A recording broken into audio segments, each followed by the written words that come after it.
Avui fem un altre vídeo explicant com funciona Google Classroom si som alumnes. Si és la primera vegada que em veieu, recomano que abans que res veieu el primer vídeo que vaig fer de Google Classroom per alumnes, us deixo l'enllaç per aquí dalt, ja que el que explicaré ara és la continuació d'aquell primer vídeo. L'última vegada us vaig explicar què era Google Classroom, quines parts tenia, on podíem trobar cada cosa. Al vídeo d'avui, per això, us explicaré alguna cosa més. Us explicaré com fer una tasca, pas per pas, on trobar-la, com completar-la, com enviar-la al professor. També us ensenyaré a utilitzar el calendari, una eina super útil per no oblidar-nos de quan hem de fer un treball, quan l'hem d'entregar i tenir-ho tot controlat, i alguna coseta més que de seguida veureu. Som-hi!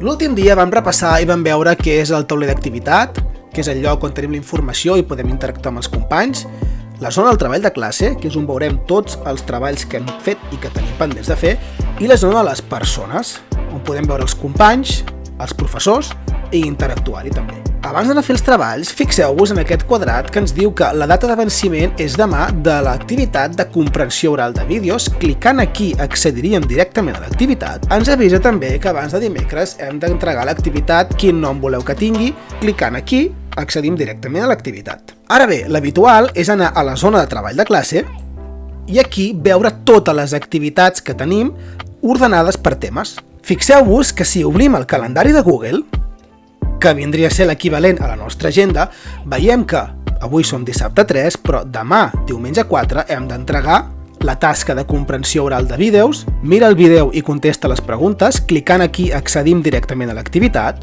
i a més, si avancem una mica i passem a la següent setmana, veurem que per dimecres se'ns demana pregunta quin nom voleu que tingui la classe d'enguany. Hem de fer aquesta activitat abans de dimecres i podem accedir des d'aquí.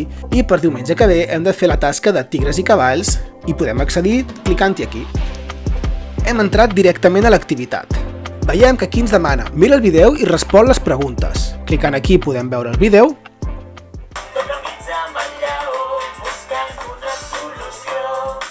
I si cliquem aquí se'ns obre un formulari amb unes preguntes que hem de respondre. Fixem-nos que podem fer un comentari a tota la classe escrivint aquí.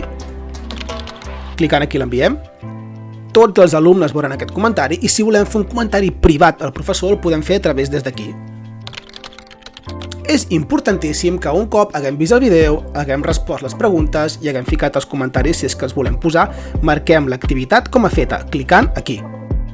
I si tirem enrere i anem al treball de classe, veurem com l'activitat de tigres i cavalls ens apareix ara en gris, ja que ja l'hem fet, i tenim aquestes dos pendents de fer. Anem a fer l'activitat de l'entrevista. Mostra la tasca i veiem que ens demana mira el vídeo i contesta les preguntes. Clicant aquí accedim directament al vídeo. Rosa, no se levante, por favor.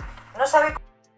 I una vegada l'hem vist, fixem-nos que aquí tenim un treball assignat, clicant-hi se'ns obre un document amb unes preguntes de l'entrevista, les quals hem de respondre.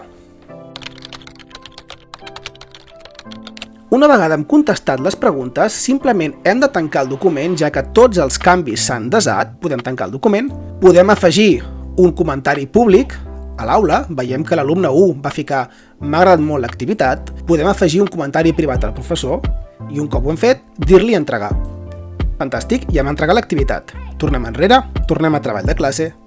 Fixem-nos en aquest punt que tenim l'activitat de tigres i cavalls amb gris, l'activitat de comprensió oral de vídeos amb gris i tenim pendent per fer l'activitat de coses de la classe, ja que ens apareix de color blau. Cliquem-hi, se'ns obre un desplegable i veiem que el professor ens pregunta quin nom voleu que tingui la classe d'enguany. Evidentment, la classe del llapis punter. L'entrega i ja tenim les 3 activitats que teníem pendents completades. Fixem-nos si ens anem al tauler d'activitat, que a esdeveniments pròxims no hi apareix cap avís. Hem fet totes les feines.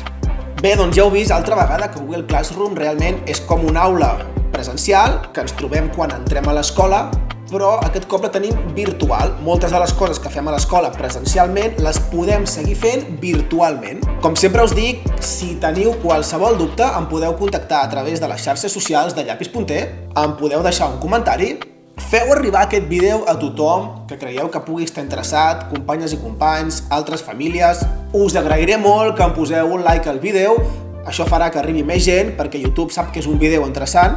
Us podeu subscriure per estar atents a quan pugi nous vídeos. Moltes gràcies per escoltar-me i fins la propera!